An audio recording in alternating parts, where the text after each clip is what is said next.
Welcome to the Genius Factory. Enjoy the video. You begin by verifying prerequisites so the process is quick and safe.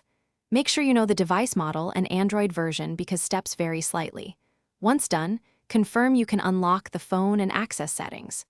If you plan to tinker, back up important data and charge the battery above 20%. Now open settings and locate about phone or system.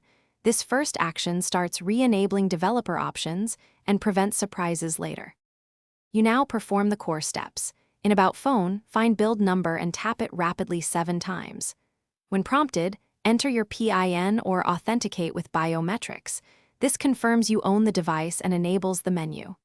Once you see the confirmation, return to Settings. Developer options may appear under System or Advanced.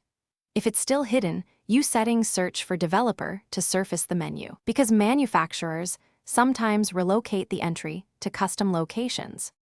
You finish by opening developer options and choosing the specific toggles you need, USB debugging, animation scale, or other debugging tools, and leave the rest off to reduce risk.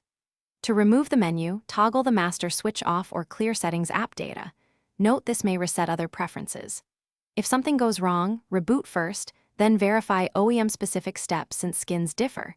If issues persist, restore your backup to return the device to a known good state. Thanks for watching. If you found this helpful, don't forget to like and subscribe.